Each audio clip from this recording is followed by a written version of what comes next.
Le Shomron, vous ne connaissez pas cette très belle région d'Israël, 10% de toute la superficie de notre beau pays. Attention, c'est parti. Israël, comment ça marche ? Vous allez adorer comprendre Israël. Et pour en parler aujourd'hui, je reçois avec plaisir Dina Cohen. Bonjour Dina. Bonjour Cassie. Alors vous êtes responsable communication du Shomron. Enfin, on peut se tutoyer parce que dans l'avion on se tutoie, donc on va faire comme si on était en vrai. Allez. Voilà. Donc tu es responsable de la communication de cette belle région et tu t'occupes aussi de l'ALIA à la Moatsa, donc au conseil régional du Shomron. Exactement. Depuis combien de temps ? Ça fait déjà 4 ans que je travaille au conseil régional du Shomron. Donc avec Yossi Dagan, le maire, le président du conseil régional, et on fait au Hachem un très bon travail et on espère vous faire connaître cette région qui est magnifique et appropriée, je pense, pour nos chers francophones israéliens. Alors justement, puisque tu es venue en tant que communicante, tu n'es pas venue les mains vides, tu nous as apporté un très joli film qu'on va regarder tout de suite. Allez.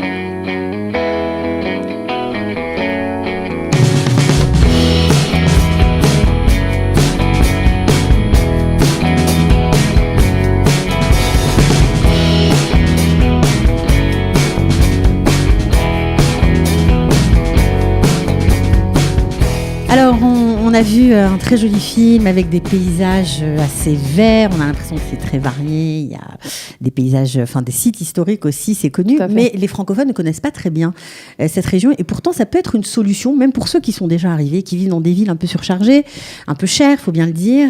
Ça peut être une solution pour mieux vivre, voilà, tout simplement, en famille. Bien que ce soit quand même, il faut le préciser, et j'espère qu'on va en parler, en dehors de la ligne verte. Donc, pour certains, ça fait un peu peur. Voilà, parce que ce qu'on appelle aussi les territoires. Non, c'était très important d'en parler parce que souvent le Shomron, la Samarie, on entend parler de cette région surtout beaucoup à la télévision, dans les infos.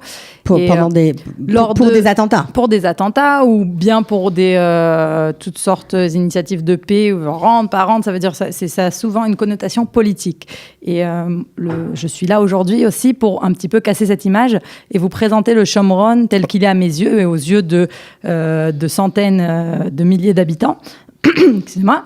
C'est-à-dire une région verte, une région où il est bon de vivre, une région touristique, une région où nous avons Baruch Hashem des Olim de France qui viennent s'intégrer et qui s'y intègrent parfaitement. Une région où nous avons une très bonne éducation pour les enfants. En fait, c'est une périphérie du Gush Dan, donc de la région centre. Alors justement, ça s'étend d'où à où le Shomron ? Le Shomron, c'est 10% de la superficie de Médinat Israël, de l'État d'Israël, donc c'est énorme. Ça va au nord, à peu près vers Hadera Harish, et ça va plus au sud, vers Petar Tikva, et Rosh Haïn et Tel Aviv, évidemment. Donc, c'est en fait la région est de toute la région centre. Et nous avons toutes sortes de Yishuvim. Nous avons des Yishuvim qui sont religieux, des Yishuvim qui sont Haredim, donc orthodoxes, et des Yishuvim qui sont complètement Chilonim, donc laïques. Voilà. Je perds mes mots. Mais oui, parce qu'il faut dire que tu travailles en hébreu et c'est tout à ton honneur tous les jours, donc c'est pas évident de switcher, même si tu es né en France, de switcher d'une langue à l'autre. Mais bon, il n'y a pas de problème. On va essayer de faire ça avec succès. Ok, alors donc une grande région, ok. Il y a bien sûr, tu as parlé des sites touristiques, beaucoup de choses à faire dans le Shomron. Oui, tout à fait.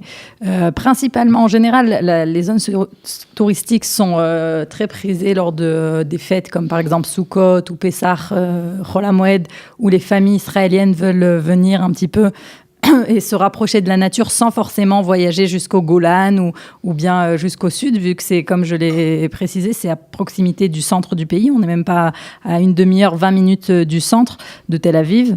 Et donc, à proximité, vous avez des sources, vous avez des réserves naturelles, des forêts et toutes sortes d'activités aussi que l'on peut faire sur place, vélo. Je crois qu'il y a un très joli point d'observation aussi à Abdouel. Tout à fait. Abdouel s'appelle Amir Peset Shel Amdina. Le balcon exactement, du pays. Je cherchais le mot. Voilà. Le balcon du pays.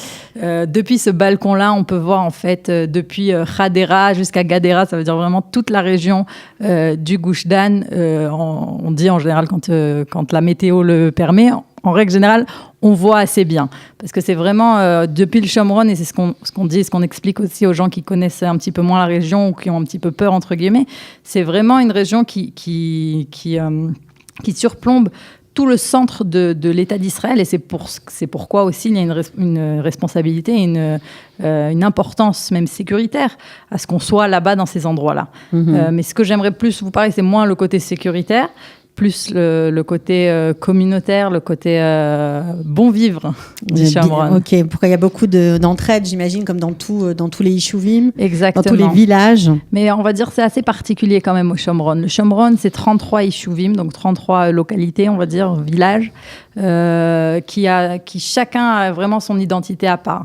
Comme je l'ai dit, il y a des laïcs, des religieux, des ultra-orthodoxes, il y a vraiment de tout. Mais ce qu'on peut voir dans chaque Yishuv, je pense, dans chaque localité, c'est vraiment l'entraide et la vie communautaire qui est extraordinaire. Je vais juste te donner un petit exemple. Dans le Shomron, et je vois ça, moi, au conseil régional, donc je travaille au conseil régional. Je travaille à Barkhane. À Barkhane, tout à fait. Qui a défrayé la chronique, malheureusement. Malheureusement, ce qui était une région tout à fait calme. Qui est encore tout à fait calme. Donc je travaille à Barkhane, et nous avons toutes sortes de directeurs, et une grande partie des directeurs, nous avons 4 directeurs à Barkhane qui ont donné un rein. Le fameux don altruiste. Exactement, pour des gens qui ne connaissaient pas, mais qui en avaient besoin, donc des gens qui étaient malades, qui avaient besoin d'un rein, que sinon leur vie était en danger. Et ces gens-là ont décidé de faire ce don-là. J'ai même une des directrices d'un des départements qui, elle et son mari, ensemble, en tant que couple, ont donné. Nous avons un autre, comment on dit, le OSER. Un des aides, oui, ou des adjoints. Un adjoint au maire de la ville qui a donné aussi son rein, et son frère également. Ça veut dire que c'est vraiment quelque chose qui est ancré. Oui, qui est ancré dans le Shomron et dans nos Yishuvim. C'est vraiment cette entraide. Et on a ça dans tous les domaines. Ça peut être, évidemment, si Chashve Shalom, quelqu'un connaît une période difficile, le deuil, etc. Mais aussi dans la vie de tous les jours, dans des joies, si ce n'est les enfants qui ont besoin de soutien. De soutien, on l'a vu aussi spécifiquement avec le Olim. Pourquoi la Aliyah dans le Shomron, on a presque 100%, même ces dernières années, on a 100% de réussite. Les gens restent dans le Shomron. Parce qu'ils ont réussi leur intégration grâce justement à toute cette entraide israélienne. Voilà, c'est-à-dire que les gens sont seuls, il faut bien le dire, quand ils arrivent dans les villes où ils n'ont pas de connaissances, ils n'ont pas forcément de famille ni d'amis. On peut arriver sans famille, sans amis. Ils ont peut-être des amis, mais le problème, c'est que souvent, même si on connaît, on n'est pas forcément au même rythme. Maintenant, lorsqu'une famille, nous, dans le Shomron, on a fait, les groupes d'Aliyah ont été organisés ces dernières années par Shalom Var. Qu'on salue, qu'on embrasse, s'il nous regarde. Qui fait un travail magnifique.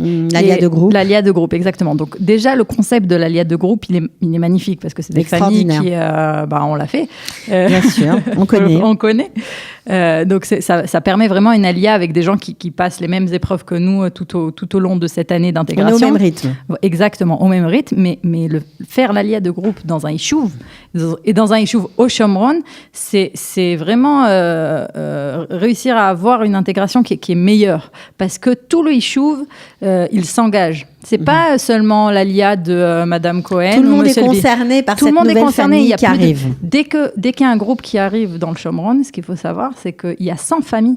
Non, excusez-moi. 100 mitnadvim, 100 volontaires, des habitants donc qui sont volontaires, qui prennent part à toutes sortes de commissions qui ont la responsabilité d'intégrer ces 10 familles, 12 familles qui viennent. Ça veut dire quoi, les intégrer? Les inviter pour Shabbat? Il y a une commission, d'abord tout le début, les débuts de la Aliyah, par exemple. Il y a une commission qui va les chercher à l'aéroport. Donc, à chaque famille qui arrive, c'est Kabbalat Panim, donc accueil avec les drapeaux, les chansons à l'aéroport, c'est magnifique.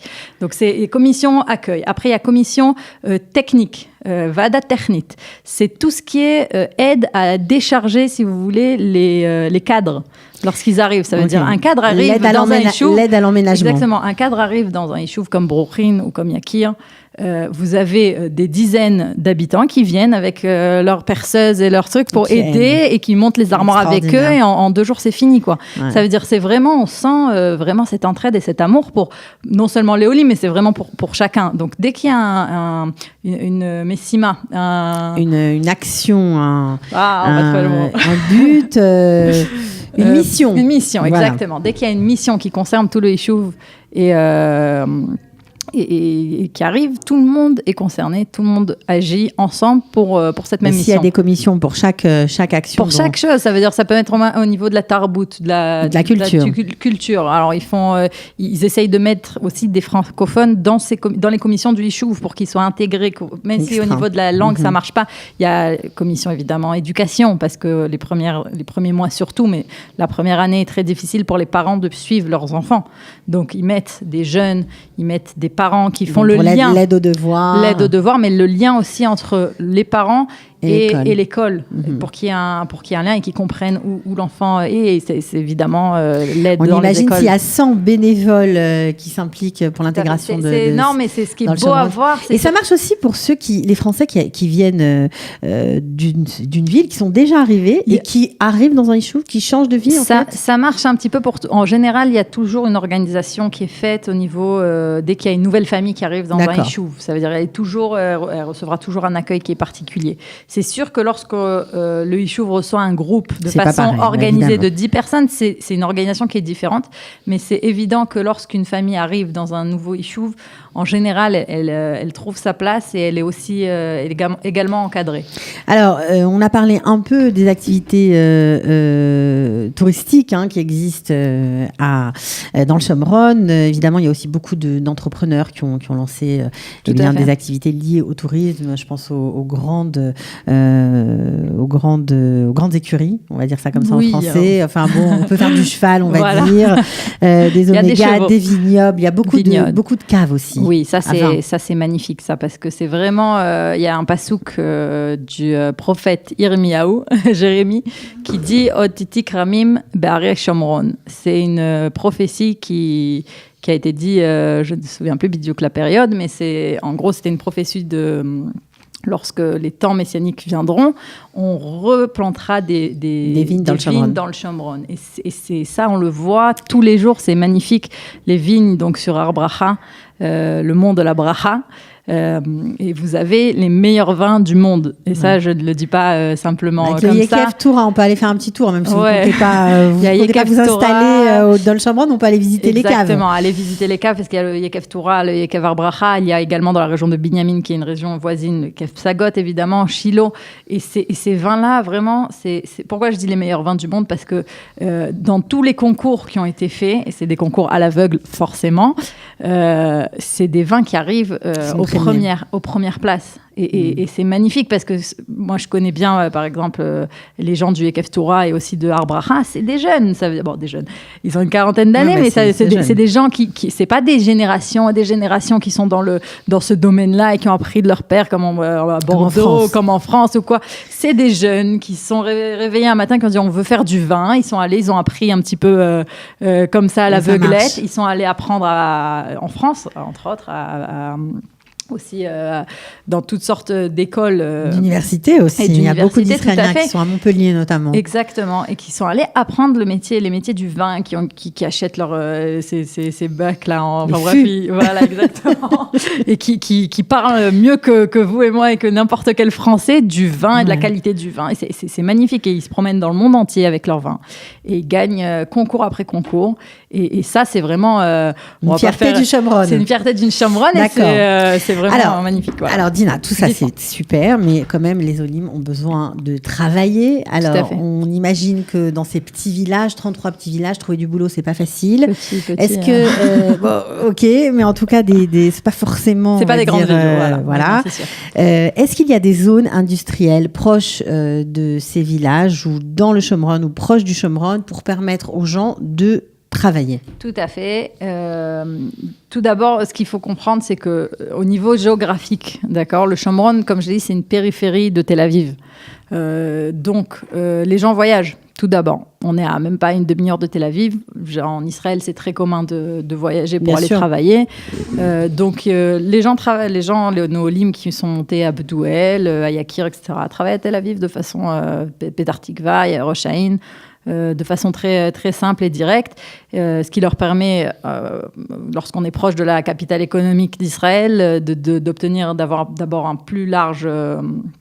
de plus larges possibilités au niveau de l'emploi. Et à part ça, sur place, vous avez toutes sortes de zones industrielles. Il y a évidemment la zone industrielle de Barkhane, qui est immense et qui se trouve donc dans le Shomron. Il y a une autre... On y fait quoi dans cette zone industrielle? C'est plus une zone industrielle qui est low-tech, on va dire. C'est des mifalim, c'est des usines. Voilà, c'est plus usines, mais il y a toutes sortes... Il y a aussi des usines qui font un petit peu plus des pièces spécifiques pour l'armée, toutes sortes de... Bon, il y a toutes sortes une industrie qui est très précise. À part ça, vous avez la zone industrielle aussi de Ariel et vous avez la ville d'Ariel qui est vraiment au centre du Shomron, qui est une grande université. Voilà, une grande université. Vous avez des canyons, vous avez Rami Levi, vous avez toutes sortes de commerces comme de partout. Donc ça, c'est dans le Shomron. Et à part ça, vraiment, d'abord tout autour et même à l'intérieur des Yishuvim, il y a toutes sortes de commerces qui se font. Je crois qu'il y en a une aussi à Rosh Haïn aussi, qui est pas très loin. Voilà, Rosh Haïn, c'est à même pas 10 minutes, quoi, vraiment. Et c'est une grosse zone industrielle, Parc Silver, si je me trompe pas. Et à part ça, comme je l'ai dit au début, le Shomron est une zone en pleine expansion. Ça veut dire qu'au niveau des routes, au niveau des infrastructures, tout est en train de vraiment de se développer. Une des choses qui a été faite là dernièrement, c'est un accord pour mettre en place une zone industrielle de high-tech de 3000 dunams. Donc c'est énorme. Et ça va être à côté de Sha'ar Tikva et Ephraim, donc vraiment dans le Shomron, et ça va pouvoir permettre... Alors Sha'ar Tikva, pour ceux qui ne connaissent pas le Shomron, combien de kilomètres de Tel Aviv ou de Jérusalem? C'est très proche, c'est 5 minutes de Rosh Haïn, quoi. 5 minutes de Rosh Haïn. C'est après le Marsom pour les gens... après le barrage. C'est après le barrage. À part ça, pour les gens qui connaissent un petit peu, même qui ne connaissent pas, la route pour aller jusqu'à Ariel, c'est Gvish Hamesh, c'est la route 5. C'est une route énorme, quoi. C'est autostrada, comme on dit en hébreu, qui est une route à 4 voies. À 4 voies, énorme. Juste un petit retour quand même sur le côté sécuritaire, pour rassurer les gens ou pour les informer tout simplement. On a des statistiques, on a des chiffres ou pas sur quoi, le nombre de tatas ou ce genre je vais vous dire, là, comme tout le pays, on a vécu une période assez difficile lors de l'intifada des couteaux, mais pas plus sûrement, forcément pas plus que Jérusalem malheureusement, mais pas plus que d'autres endroits, ça veut dire c'est de façon égale. Et les routes, est-ce qu'elles sont sûres? Les routes sont sûres, comme je l'ai dit, le Gvish Hamesh qui coupe, si vous voulez, depuis Rosh Haïn jusqu'à... l'autoroute, c'est sûr, mais les petites routes... Non, même les petites routes, vous pouvez... D'abord, vous êtes invité à venir voir, mais il n'y a pas de route, à part vraiment les Yishuvim qui sont un petit peu plus avancés. Il y a très peu de routes où on passe par des villages arabes ou ce genre de choses-là. C'est vraiment... et même quand c'est le cas, en général, c'est très calme. Okay. Moi, je traverse tout le long des territoires, comme on dit, puisque j'habite à Binyamin, à Kochav Yaakov, donc je ne viens pas du centre, je traverse vraiment tous les Yishuvim. Et Baruch Hashem, d'abord j'adore cette route parce que c'est verdoyant, c'est magnifique. On a l'impression d'être dans, je ne sais pas exactement comparé à quelle région dans le monde, mais c'est vraiment très beau. Et à part ça, Baruch Hashem, ça a toujours été très calme. Bon, alors, juste 2 points qui nous restent à voir, Dina, parce que, comme tu le sais, c'est le nerf vraiment de la guerre, on peut dire ça comme ça. Se loger en Israël devient très cher, pas facile d'habiter dans les grandes villes, c'est pas toujours... la solution idéale quand on est une famille nombreuse, notamment. Est-ce que le logement dans le Shomron est accessible ? Disons qu'il est plus accessible que le centre. Et est-ce que c'est des immeubles ou des maisons, des pavillons Ce qu'il faut savoir, c'est que le Shomron est une région qui est très demandée. Maintenant, comme je l'ai dit, c'est une région très grande. Plus vous allez, plus vous vous éloignez, si vous voulez, du centre, moins c'est cher. Moins c'est cher. Vous pouvez trouver des maisons à moins d'1 million, d'accord, et des très beaux... Les prix montent chaque année ? Les prix montent, et comme je l'ai dit là, il y a une minute, c'est très demandé. Ça veut dire, c'est pas que les Français du tout. Il y a beaucoup d'Israéliens. C'est surtout les Israéliens. Et on a plus de 500 familles chaque année qui viennent dans le Shomron. C'est-à-dire au niveau, c'est une donnée que j'ai pas signalée, mais on a le taux de croissance dans le Shomron est de 10% par an. Mais c'est énorme. Donc, ça veut dire que ça a une influence directe aussi bien au niveau de l'éducation, des écoles, donc, parce que 10% tout grandit, mais c'est énorme. Donc, chaque yishuv s'agrandit et il y a une demande qui est réelle. Il n'y a pas forcément, souvent, comme on le sait en Israël, l'offre et la demande ne concordent pas forcément. Il y a souvent des yishuvim où il n'y a pas encore assez de construction, mais Baruch Hashem, on peut trouver des maisons à louer, à acheter. À louer, à acheter, c'est encore faisable. Il y a maintenant, ça dépend évidemment. Combien ça coûte un 4 pièces à louer? Ça dépend dans quel yishuv. À Barkhane, allez. À Barkhane, un 4 pièces à louer, je dirais autour des 3 500 shekels.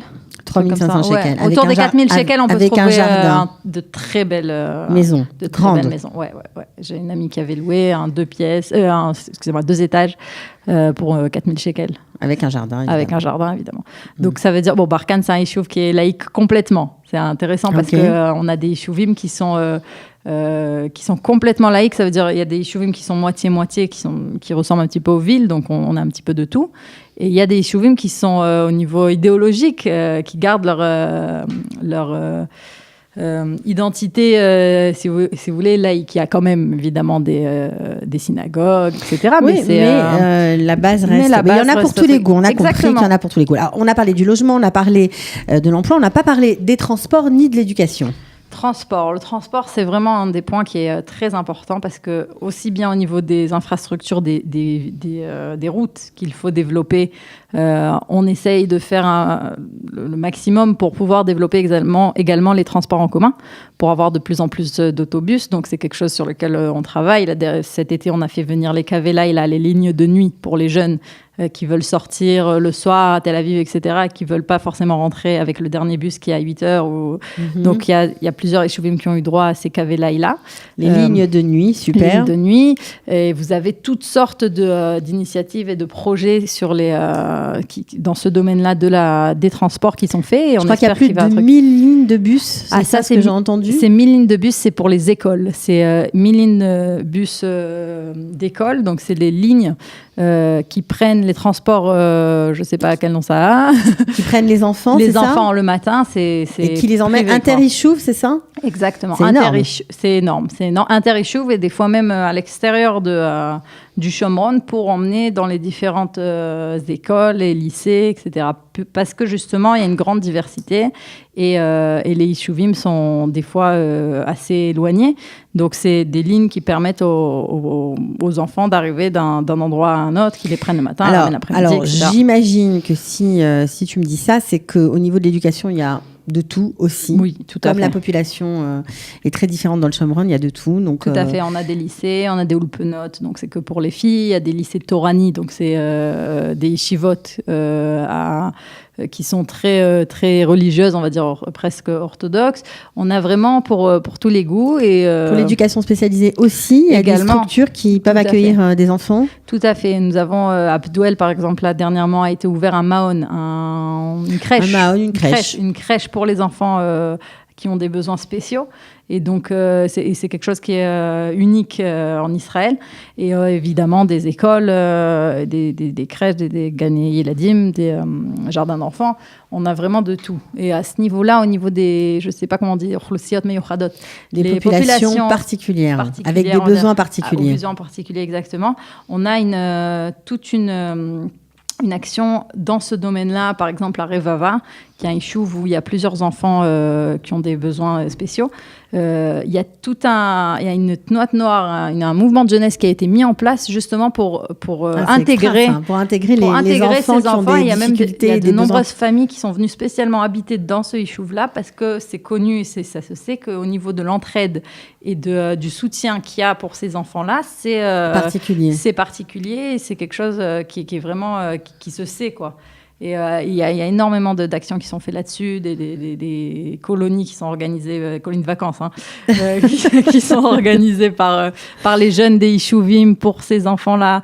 À Vnechefetz, je sais qu'il y a d'autres Yishuvim qui font ça tous les étés, qui reçoivent en fait une semaine des enfants aux besoins spécialisés. Un visage quand même très particulier de l'État d'Israël. Oui. C'est quand même quelque chose qu'on ne trouve pas dans les villes. Non. Il faut bien dire la vérité. Non, au niveau de la qualité de vie, c'est quelque chose. Je ne sais pas à quoi comparer ça, parce que c'est vivre un petit peu à l'extérieur de la ville. Et avoir une qualité de vie qui est vraiment unique, parce que les enfants sont libres, et ça c'est quelque chose qu'il faut comprendre. Les enfants vont les parents ne passent pas leur temps dans les voitures pour les amener dans les activités. Exactement. Les activités sont sur place. Tout est sur place. Le Yishuv en général, tout le monde connaît tout le monde, donc ça veut dire un sentiment de sécurité qui est unique, quoi, qu'on n'a pas en ville du tout. Donc lorsqu'on sait que nos enfants sont sûrs, on peut aller travailler tranquillement, et on ne passe pas, comme tu l'as dit, le temps dans les transports à les emmener du Roug à tel endroit, etc. Donc ça, c'est vraiment très particulier. Les mouvements de jeunesse qui sont très actifs dans les Yishuvim. Voilà, aujourd'hui, on a Chodesh Irgun. Chodesh Irgun, oui, le mois... Le fameux mois des Tnuot Noires, des mouvements de jeunesse là, à Ezra. Il y a Bnei Akiva aussi dernièrement. C'est une vie qui est vraiment très, très riche, très riche niveau communautaire. Alors justement, si certaines personnes qui nous écoutent, qu'elles soient en France et si elles sont en train, par exemple, de préparer un voyage d'études, ou si des francophones qui sont déjà sur place ont envie de changer de vie, ont envie d'aller voir ce que c'est que le Shomron, ce que c'est que la vie dans un Yishuv, est-ce qu'on peut vous contacter? Est-ce qu'il faut contacter une autre personne pour faire une petite visite, un petit circuit pour voir de ses propres yeux, passer un Shabbat, pourquoi pas? C'est très possible. Tout d'abord, on a énormément de familles francophones sur place qui sont prêtes à aider et qui aident, et souvent de façon bénévole et pas forcément organisée, qui reçoivent pour montrer et pour faire. Il y a des groupes qui sont organisés aussi en français pour faire des visites. Je crois que vous avez plein de groupes WhatsApp en plus. Oui, alors là, il y a énormément de groupes WhatsApp qui sont... il y a toutes sortes de groupes WhatsApp. Tremp, aide, visite. On a un groupe WhatsApp de la Tayarout, donc du tourisme dans le Shomron. Il y a plein de choses. Il y a énormément de choses. Alors, on peut te contacter, toi? Oui, si vous pouvez me contacter. Je laisse mon numéro de téléphone, 054 223 7888. Alors, 054 223 7888. Il y a une page Facebook, j'imagine. Pas en français.